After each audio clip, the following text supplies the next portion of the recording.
Hi friends, welcome to movie max. హిందువు సనాతన ధర్మంలో కర్మ సిద్ధాంతాన్ని నమ్ముతారు. రాముడుగా వాలిని చంపిన పాపం కృష్ణుడిగా అనుభవించడానికి దేవుళ్ళకే వారి చేసిన పనులతో కష్టాలు బాధలు తప్పలేదని మానవుల మనమెంత అనుకుంటారు. అందుకనే చేసే పనిని మనిషి చేసే ప్రతి చర్యకి ప్రతిఫలం అనుభవించాలని తీరాలని పురాణాలు పేర్కొన్నాయి.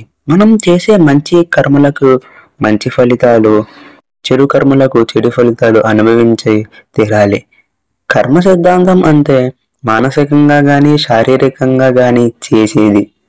ఈ ప్రపంచంలో ప్రతి జీవి జన్మించడానికి కారణం ఆ జీవి అంతకు ముందు చేసే కర్మఫలాలే అని హిందూ ధర్మంలో నమ్ముతారు. ఇదే విషయాన్ని మహాభారతంలో ఇద్దరు మహోన్నతులైన కృష్ణుడు కర్ణుడు మధ్య చర్చ జరిగినప్పుడు తనకు కర్ణుడు చెప్పిన కర్మ సిద్ధాంతం, శ్రీకృష్ణుడు పాజిటివ్ థింకింగ్ గురించి ఈ రోజు తెలుసుకుందాం. మరి వీడియో స్టార్ట్ చేసే ముందు కొత్తవారు ఎవరైనా మన ఛానల్ని చూస్తే ఇప్పుడే సబ్స్క్రైబ్ చేయండి. సో ఎటువంటి లేట్ చేయకుండా ఇంకా వీడియో స్టార్ట్ చేద్దాం. మహాభారతంలో మహోన్నత వ్యక్తులు శ్రీకృష్ణుడు కర్ణుడు మధ్య ఒకసారి మంచి చర్చ జరిగింది. అప్పుడు కర్ణుడు శ్రీకృష్ణుడు తన జన్మ గురించి తన కష్టాల గురించి ప్రస్తావించాడు. కృష్ణ, నేను పుట్టగానే నన్ను నా తల్లి వదిలేసింది. ఆస్త్రాణమైన జన్మను పొందడం అనేది నా తప్పు కాదు. అయితే నేను క్షత్రుని కాను అన్న కారణంతో విద్య నేర్చుకునే అర్హత లేదంటూ ద్రోణాచార్యులు నాకు విద్య నేర్పించటకు నిరాకరించారు. పరశురాముడు గురువై నాకు విద్య నేర్పించారు, కానీ నేను క్షత్రుడు కానని అనంతరం ఆ విద్య మరిచిపోయేలా నాకు శాపం పెట్టారు. పొరపాటున నాకు బాణం ఒక ఆవుకి తగిలినంతన ఆ ఆవు యజమాని నా తప్పు లేకున్నా నన్ను నిందించారు.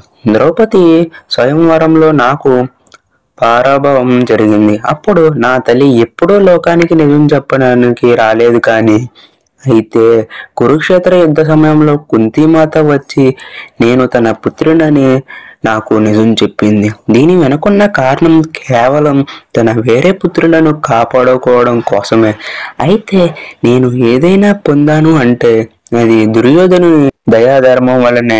అందుకనే దుర్యోధనుని పక్షాన ఉండటం తప్పెలా అవుతుంది అని కర్ణుడు శ్రీకృష్ణుడిని అడిగాడు. అప్పుడు శ్రీకృష్ణుడు చెప్పిన సమాధానం, కర్ణ, నేను పుట్టడమే కారాగారంలో పుట్టాను. నా జన్మ కంటే ముందే నా చావు కోసం కాచుకూర్చుంది.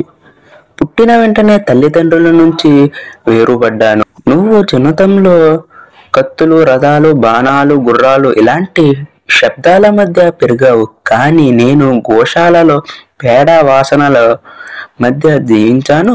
నా చిన్నప్పుడు నన్ను చంపేందుకు ఎన్నో ప్రయత్నాలు, వాటన్నిటినీ ఎదుర్కొన్నాను. నా చుట్టూ ఏ సమస్య ఏర్పడినా నేనే కారణమని నన్ను నిందించేవారు. నా సైన్యము లేదు, విద్య కూడా లేదు. మీరందరూ విద్యాభ్యాసం పూర్తి చేసుకున్న మీ ప్రతిభలకు మీ గురువుల నుంచి అభినందనలు పొందే వయసుకు నేను విద్య నేర్చుకునేందుకు నొచ్చుకోలేదు. నేను 16 ఏళ్ళు వయసు వచ్చినప్పుడు సాధింపుని ఋషి వద్ద విద్య నేర్చుకోవడం ప్రారంభించాను. నువ్వు నీకిష్టమైన అమ్మాయిని వివాహం చేసుకోగలిగావు. నేను నాకిష్టమైన అమ్మాయిని పెళ్లి చేసుకోలేకపోయాను. అంతేకాదు, నన్ను వివాహం చేసుకున్న వారు నన్ను కోరుకొని కొందరు, నేను రాక్షసుల నుండి కాపాడబడిన వారు కొందరున్నారు. జారాసంధుని భార్య నుంచి కాపాడుకోవడానికి నన్ను గోకులంతన నేను యమున ఒడ్డు నుంచి దూరంగా తీసుకువెళ్ళి వచ్చింది. ఆ సమయంలో అందరూ నన్ను పిరికివాడు అన్నారు. అదంతా సరే, దుర్యోధనుడు కురుక్షేత్ర యుద్ధంలో గెలిస్తే నీకు మంచి పేరు వస్తుంది, కానీ నాకు ధర్మరాజు గెలిస్తే ఏమీ రాదు. ఆ యుద్ధానికి సంబంధించిన సమస్యలకు నేనే కారణం అన్న నిందనలు నా సొంతం. కనుక కర్ణ, ఒకటి గుర్తుపెట్టుకో, ప్రతి ఒక్కరి జీవితంలో సమస్యలు సవాళ్ళు ఉంటాయి. ఏ ఒక్కరి జీవితంలో పూలబాట కాదు. అన్ని వేళలా అంతా సవ్యంగా సాగదు. ఏది సరైనదో ఏది ధర్మమో నీ మనసుకు నీవు బుద్ధి చెప్పుకో. మనకు ఎంత అన్యాయం జరిగినా, ఎన్ని అవమానాలు ఎదురైనా, మనకు దక్కకపోయినా, ఏ సందర్భంలో అయినా మనం ఎలా ప్రవర్తిస్తామో అదే మన వ్యక్తిత్వం. ఇదే మనిషికి చాలా ముఖ్యమైనది. ఎన్ని బాధలు పడ్డా ధర్మాన్ని వదులుకోవద్దని కర్ణునికి జీవితం సారం కృష్ణుడు బోధించాడు. మరి ఇది గాయ్స్ ఇవాల్టి వీడియో. ఈ వీడియో ఎలా అనిపించిందో కింద కామెంట్ చేయండి. ఫస్ట్ టైం మన ఛానల్ని చూస్తే ప్లీజ్ సబ్స్క్రైబ్ చేయండి. అలాగే నేను ఏమన్నా తప్పు చెప్పుంటే కింద కామెంట్ చేయండి. నెక్స్ట్ వీడియోలో కరెక్ట్ చేసుకోవడానికి ట్రై చేస్తా.